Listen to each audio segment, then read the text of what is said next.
Мы установили, что дятловедение как явление зародилось 27 февраля 1959 года. В тот момент, когда появилась их первая ураганная версия и, как оказалось, очень живучая. И дальше она стала обрастать деталями, повторяться, передаваться, превращаться в основу для других вариантов.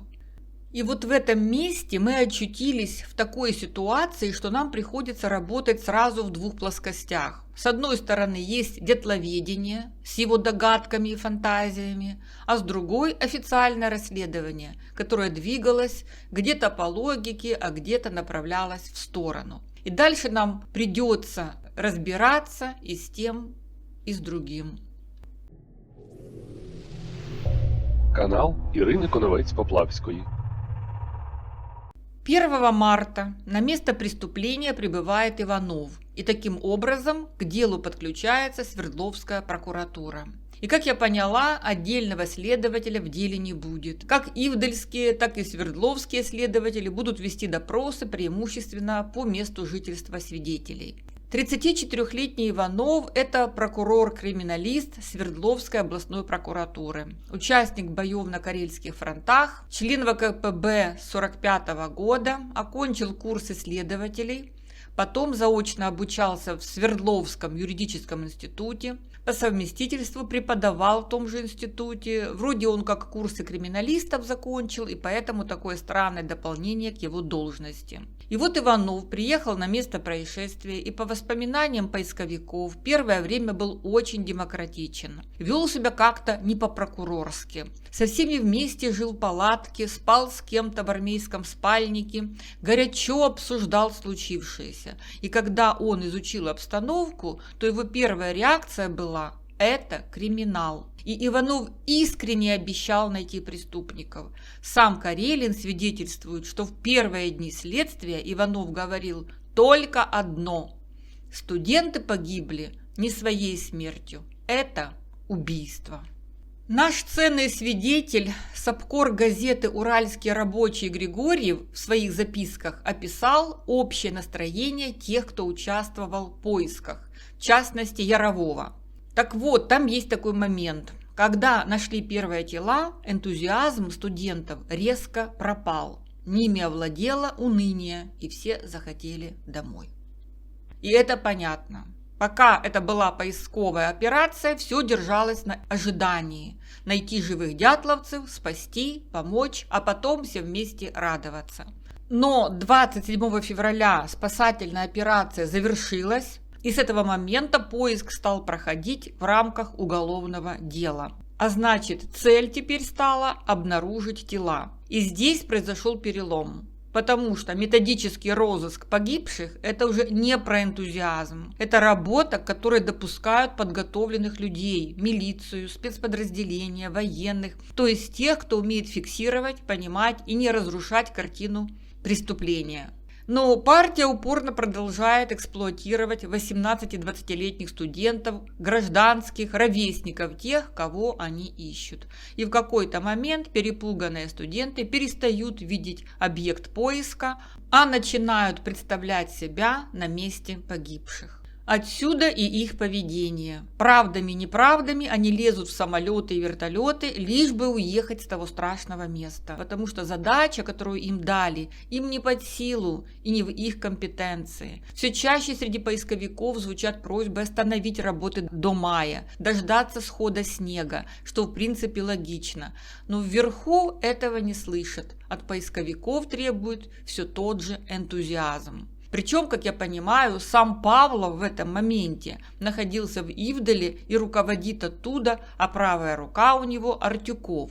Так вот, даже закаленные московские товарищи и те начинают проситься домой, но Павлов просит их остаться, поиски не ослаблять.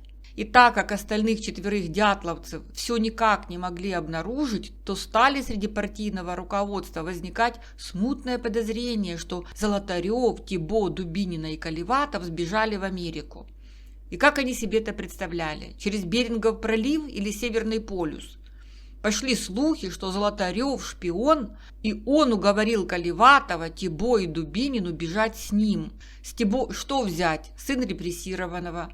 А Колеватов тоже странный, переехал из столицы на периферию, в Свердловск, значит, получил какое-то шпионское задание, ну а Люда в кого-то из них влюбилась. Слабцов рассказывает: неделю поискали, не нашли, значит, где-то глубоко под снегом закопаны. Наши власти другой указ дали: пока не найдут, искать. А вдруг они без штанов, без обуви, безо всего за границу ушли? Это я не фантазирую, это меня уже тогда возмутило. Конец цитаты. Вот вам истоки разнообразных шпионских дятловеческих версий и всех других подобных, связанных с личностью Золотарева. Он не вписывался в группу, прожил аж 38 лет, а это такое поле для фантазии. Что говорить, сами знаете, в какие планетарные масштабы это все разрослось. Шпиономанам тоже задавали неудобные вопросы. Если эти 4 сбежали в Америку, то что случилось с оставшимися? И получали быстрый ответ: эти 4 убили тех 5 и сбежали. Как видим, нормальные люди уже тогда офигевали от всех этих безумных версий, а почва для их возникновения была благодатная. Страх, уныние, охватившее свердловских поисковиков на месте преступления. Слабцов. До нашей палатки доходили чьи-то предположения. Вдруг те, которых не нашли, что-то сделали с теми, которых нашли. Что-то у них взяли и шлепают дальше, в Швецию, Норвегию. Тем не менее, во всяком случае, приказ служивым людям был: пока не найдут, продолжать искать. Вся наша группа уже уехала, нас с Вадиком не отпускали, мы устали, хотелось улететь. Нам было с Брусницыным предписано найти чертов лабаз.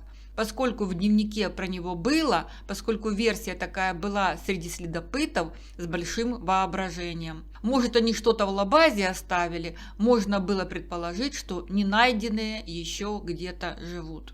Конец цитаты. 2 марта Слабцов и Куриков нашли лабазы в 300 метрах от базового лагеря в лесу, в 100 метрах от берега Ауспии. Протокол осмотра лабаза составлял прокурор-криминалист Иванов, а тех 4 возле лабаза нет. И шпионская версия стала набирать обороты и разрастаться все новыми подробностями. В этот же день Масленников пишет Сульману: хорошо бы уточнить, пролетала ли над районом аварии метеоракета нового типа вечером 1 февраля. Что же это такое?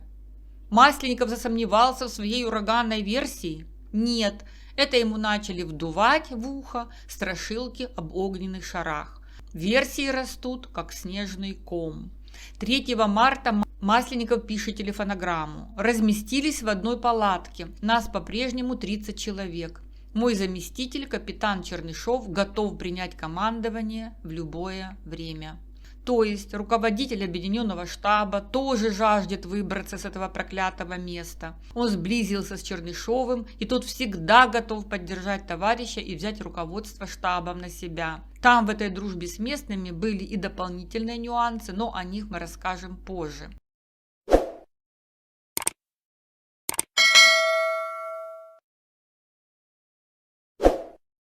В этот же день прилетел в Ивдель Яровой с выпученными глазами и сообщил Григорьеву, что моральный дух у студентов плохой. Вместе с ним вернулся Иванов, они привезли на вертолете 4 тела. Григорьев описывает эту сценку. Здесь были недовольны, что он, Яровой, вернулся, хотели, чтобы он был там. «Ты что же? Надо мораль, дух поддерживать, а ты вернулся», — сказал ему полковник, встречая его. Тут же подошли Манси, они там ленятся работать. Кроме Степана Курикова никто не ходит на поиски и спят в палатке. И Яровой описал Григорьеву, как первоначальный энтузиазм студентов трансформировался в ипохондрию. Когда ребята пришли, то они рвались, потому что надеялись, чтобы спасти своих товарищей. Потом, когда увидели тела, они несколько приуныли. Но все-таки, видя, что многих продуктов нет, питали надежду, что остальные живы, и торопились искать. Но потом, когда нашли лабазы с продуктами, все упали духом, настроение упало, и стали искать мертвых. Вначале рвались, не обедали, до пота работали. Потом, когда поняли, что они мертвые, напряжение ослабло. Наступило молчание всюду. Особенно тяжело подействовали следы борьбы двоих за жизнь. Они ведь рвали на себе кальсоны, бросая их в огонь, чтобы он не погас. Они как железные боролись за жизнь, закончил свою беседу Яровой. И Яровой был счастлив, что он улетел и выбрался оттуда. Вопрос, почему они выскочили из палатки, разумеется, волнует всех. В лагере только об этом и говорят. Вот как вечером соберутся в палатке, и только разговор об этом. Высказывают сотни различных предположений, но ни в одну никто не верит. Все убиты тем, что они ищут не живых, а мертвых. Конец цитаты. Ну, вы поняли, все бредовые дятловеческие трактовки плодились на фоне всеобщего подавленного состояния, при котором и рождаются страшные картины, далекие от реальности. Они звучали из уст дилетантов в обстановке усталости и внутреннего надлома. Ничего толком еще не установлено, следствие только начинается, а в лагере уже формируется вот это знание. Они уже знают, что палатка разрезана изнутри, какая-то тетя Нюся там кому-то где-то сказала, и закрепляется мнение, что все дятловцы покинули палатку одновременно. И на этом фоне реальная картина начинает искажаться. Вот и Согрин часто любит говорить, и в комментариях я уже читала, типа, что вы тут рассуждаете, кто вы такие, что лезете в трагедию дятловцев. Надо слушать людей, кто участвовал в розыске дятловцев, их близких друзей, а не вот это вот все. Но, как мы видим, подавляющее большинство поисковиков были не способны в том подавленном состоянии мыслить адекватно. И не все из них, как Слабцов, смогли через годы переосмыслить, что с ними происходило.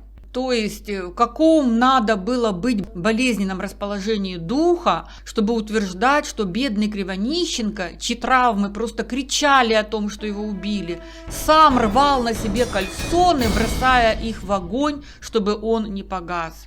Как говорит испанская поговорка, сон разума рождает чудовищ. И уже начинается мифологизация дятловцев, потому что такое явление, как дятловедение, требует героев. И прямо там, в палатках, дорисовываются сцены, как ребята жертвуют собой, как спасают друг друга, отдают друг другу одежду, помогают раненым спускаться вниз, как борются со стихией до конца. А на самом деле это все была попытка расшатанной психики хоть как-то объяснить происходящее. По сути, это был замкнутый круг. Люди, подавленные тем, что они ищут умерших, по вечерам обсуждают причины и сами же создают легенды, в которые никто до конца не верит. Это все состояние, близкое к коллективному срыву. И оно захватывает всех, включая Масленникова, который к этому моменту и сам уже просится домой. То есть Свердловские на этот момент теряют опору и начинают безусловно верить любым объяснениям случившегося, потому что сами уже не вывозят. А Григорьев рассказывает, что в это время происходило в Ивделе. Город наполнен разными сплетнями и слухами о гибели студентов. К руководителю комиссии по розыскам пришли жены офицеров, которые там на розысках. Они умоляли руководителей, чтобы их мужья написали письма и послали с вертолетом, чтобы убедиться, что мужья живы. Они также просили быстрее заменить их мужей. Где бы ни останавливался, в столовой, гостинице, на улице, в магазине, всюду слышно, что народ только об этом и говорит. Вот сейчас слышу в коридоре громкий голос. «Кто-то их убил? Манси на Молебной горе. Бельгийцы в Антарктиде нашли, а тут не могут». А дело в том, что буквально 3 месяца назад, в декабре 1958-го, в Антарктиде советские летчики спасли бельгийскую антарктическую экспедицию. И об этом случае трубили все советские газеты.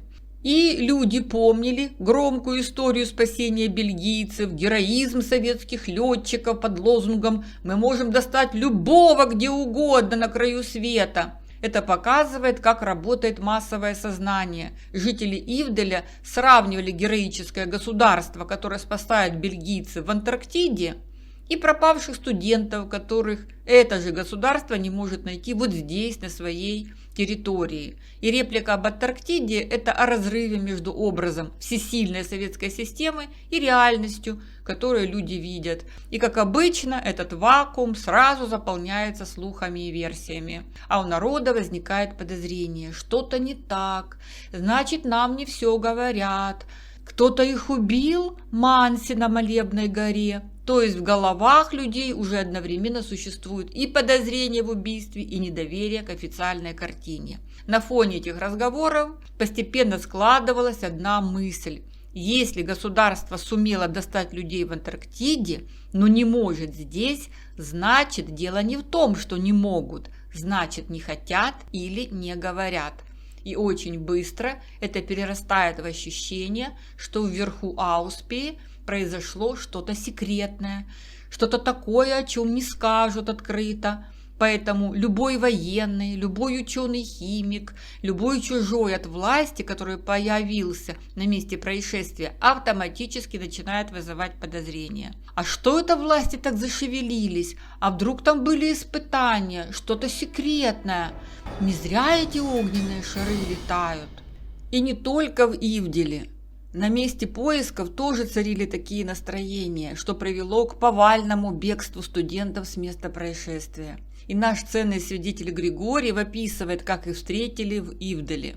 «Патриоты, вашу мать!» – сказал приехавшим ребятам, когда они собирались лететь на Свердловск, полковник. Оказывается, он разрешил вылететь части, а они все прилетели. Из института осталось там человека 2, и полковник ругался, что «где их ребята, а они их не ищут». И Масленников без ума просится обратно.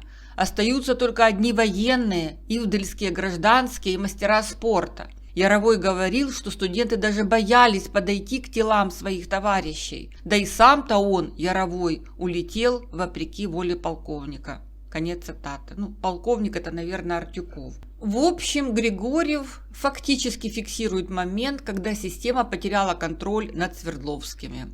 Повальное бегство студентов – это реакция людей, которые больше не могут выполнять поставленную задачу. Но реакция полковника показывает, что руководители поисков не понимают, что происходит с этими людьми. Они, как упоротые советские руководители, мыслят категориями энтузиазма и дисциплины.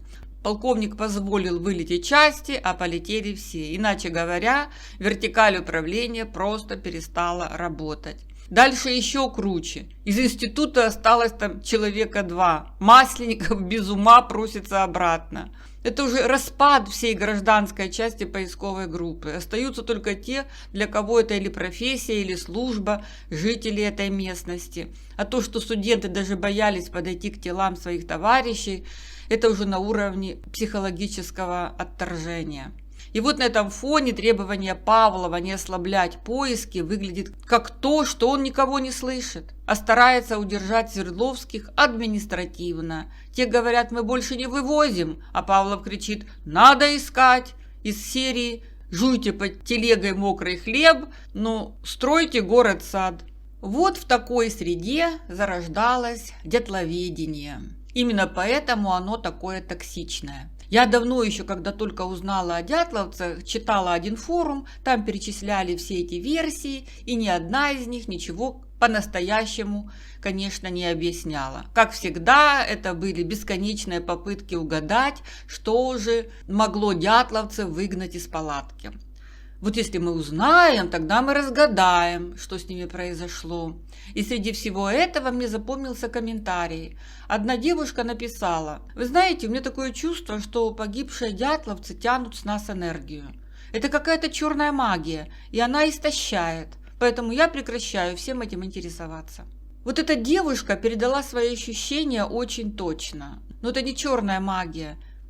Это тот самый эффект неправильно поставленного вопроса, когда человек снова и снова задает себе один и тот же вопрос, что их выгнало из палатки. Он попадает в этот замкнутый круг, и мозг это чувствует и быстро устает. Человек внутри себя начинает перебирать: ветер, лавина, военные, шпионы. Это что-то необъяснимое, мы никогда не узнаем. И вот это постоянное напряжение между желанием понять и невозможностью получить внятный ответ действительно выматывает. Возникает чувство, что ты что-то упускаешь, что ответ где-то рядом, но его тебе не дают, а значит, это засекречено, и человек крутит одни и те же мысли по кругу. А это все потому, что сама конструкция дятловедения устроена так, что она не может дать ответ, она может только вырабатывать новые версии. Поэтому та девушка почувствовала, что из нее как будто тянут энергию, но тянут не погибшие, тянет сама логическая ловушка, в которую попадает любой, кто принимает исходный вопрос как правильный. Из этого состояния есть только один выход – перестать спрашивать себя, что их выгнало из палатки, и начать спрашивать опять же себя, почему ты попал в эту ловушку, как это случилось.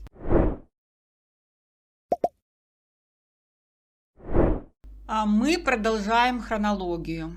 5 же марта 1959 обнаружили боевой листок «Вечерний Атартен». Мы помним, что его писали в отсутствие Золотарева, Дубинина и Тибо и Колеватова, когда те пошли в лес за дровами. Потяженко рассказывает, как он выглядел. «Я с этого уголка заходил, где разрез, подошел, я заглянул, через разрез, как тряпка болтается, нагнулся, и вот с этой стороны был приклеен или примерзший боевой листок. Показал размеры чуть больше альбомного листа, нестандартный. Карандашом написано «Вечерний Атартен». Мы сегодня проделали работу. Так плохо написано, писали на ноге, наверное. Карандаш протыкался. Что сделали и задачи на завтра. Все, больше ничего. Бумага не газетная и не ватман. Как вот плакаты бывают. Из чего плакаты делают? Конец цитаты. Это тем, кто считает, что боевой листок написали какие-то там имитаторы и удивляются, откуда взялась у дятловцев такая плакатная бумага или картон, что в Лабазе и прочее. И где-то я еще читала, что карандаш протыкался чуть ли не на каждой букве. Наверное, боевой листок писали на пустом рюкзаке или действительно на колене. И в этот же насыщенный событиями день 5 марта под слоем снега в 12-15 сантиметров Карелин и солдаты из группы лейтенанта Потапова нашли Слободина, в том месте, где до этого систематический поиск не производился. Слушаем внимательно Аксельрода. 5 марта под снежным толщиной наименьшей 350 мм настом был найден один из участников погибшей группы Рустем Слободин. На голове шапочка, на основании чего я считаю, что в момент гибели особенно сильного ветра не было, так как он неминуемо сдул бы шапочку с головы, если не с живого, то с мертвого Слободина. Конец цитаты. Так что скептики продолжают шатать ураганную версию. А Масленников, как мы поняли, и сам потерянный, и тоже просится домой. У него голова кругом, он запутался, но стоит на своем. И давайте к нему присмотримся. В 1950 году, в возрасте 26 лет, он перешел на работу на Верх-Исетский металлургический завод. Работал мастером, старшим технологом механического цеха, начальником отдела малой механизации. И в 1959 он уже заместитель главного механика завода. Член КПСС с 1957 года, а ему только 35 лет, но он уверенно шагает по карьерной лестнице и останавливаться не собирается. И партия посмотрела, как он организовал поиски, в радиограммах высказывается уверенно и убежденно, и когда он вернулся в Свердловск, его тут же перевели на партийную работу освобожденным заместителем парторга завода. Такие люди партии нужны. Масленников в который раз доказал, что он человек системный, дисциплинированный и надежный. Такой человек, как он мыслит? Есть задача, ее нужно выполнить. Есть версия, ее надо держаться. Есть линия, ее нельзя ломать. Но самое интересное в том, что при этом всем он совсем не выглядит как такой жесткий, тупой исполнитель. Карелин рисует перед нами совсем другой его портрет. Тихим голосом, с каким-то любознательным оттенком он задал мне каверзный вопрос. Обычно, стараясь убедить собеседников, он риторически произносил: «Ну, порассуждайте сами» или Но подумайте сами. Этим он как бы проводил своих оппонентов по логической цепочке своих доводов. И оппоненты самостоятельно превращались в союзников. Его умение убеждать оказалось весьма полезным при организации в 1958 году Свердловского клуба туристов, когда инициативной группе под его руководством пришлось в многочисленных кабинетах доказывать необходимость создания клуба туристов. Во внешности Евгения Поликарповича были сразу видны интеллигентность и образованность. Среднего роста, с тонкими чертами лица, волнистые черные волосы, залысины, очки в яркой металлической оправе, спортивная выправка, тихий, почти вкрадчивый голос с интригующим оттенком. Он прекрасно умел говорить, ясно и убедительно. Евгений Поликарпович был всегда демократической личностью. По вечерам в большой армейской палатке он собирал штаб поисков для обсуждения событий прошедшего дня. При этом к разговору мог присоединиться любой поисковик. Он умел спокойно, не перебивая, слушать собеседника и быстро понять логику обсуждаемого вопроса. Конец цитаты. Здесь вырисовывается портрет человека, который умеет общаться с людьми, налаживать контакт с окружающими и создавать комфортную атмосферу для дискуссий. Масленников – это человек мягкой силы. Чтобы переубедить собеседника, он использует заученные фразы типа «ну порассуждайте сами», «ну подумайте сами». Это инструмент, которому он где-то обучился. Хотелось бы для нагнетания обстановки сказать «в школе КГБ», но таких данных нет. Наверное, это была какая-то партийная школа или школа жизни, где учителями выступали опытные партийные функционеры. Кстати, эта школа до сих пор никуда не делась. Что говорить? Каждый может вспомнить современного политика в своей стране, который разговаривает вот таким вкрадчивым голосом с интригующим оттенком или тихим голосом с каким-то любознательным оттенком, который как бы внимательно выслушивает собеседника, иногда перебивая его риторическими вопросами и приводит собеседника к нужному ему мнению. Это очень важная черта Масленникова как отца-основателя детловедения. Он умел делать так, чтобы другие начинали думать, как и он. Его внешность и манера только усиливали этот эффект. Спокойный, четкая речь, умение слушать. И в полевых условиях он ведет себя точно так же. Собирает людей в палатке, дает возможность высказаться, слушает всех, быстро схватывает чужие мысли. Но вот здесь и возникает главный вопрос. Он говорит, давайте подумаем, но кому он это предлагает?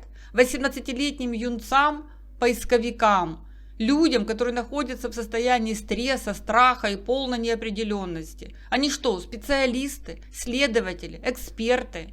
Нет. И тогда возникает следующий вопрос. А зачем вообще он это делает? Кто его уполномачивал обсуждать причины произошедшего? Это ведь не его функция. Руководитель штаба в такой ситуации должен был сказать совершенно другое. Ребята, давайте не гадать, работают следователи, они разберутся. Наша задача – искать, помогать, выполнять свою работу. Эти разговоры только выматывают и ни к чему не ведут. Но Масленников делает прямо противоположное. Он сознательно запускает дискуссии, где для этого нет ни условий, ни компетенции, потому что люди в таком состоянии не могут мыслить рационально. Они пытаются объяснить увиденное, справиться с внутренним напряжением, найти хоть какую-то логику. И именно Масленников возглавлял этот процесс и фактически превратил группу уставших, подавленных людей в генератор детловедческих версий. Канал Ірини Коновець-Поплавської. Карелин говорит, что прервалась жизнь Масленникова в рассвете творческих сил в 1978, а где-то пишут, что в 1983, и причину смерти не указывают. И вот две фотографии. Здесь Масленников еще турист, такой еще парень. Но он быстро все это растерял и превратился в матерого партийного функционера. Вот такой типаж. Таких людей массово штамповала советская система. В инженерных коллективах, общественных организациях типа турклуба, где постоянно нужно было убеждать, продавливать нужное решение без прямого давления, создавать иллюзию, что решение приняли единогласно.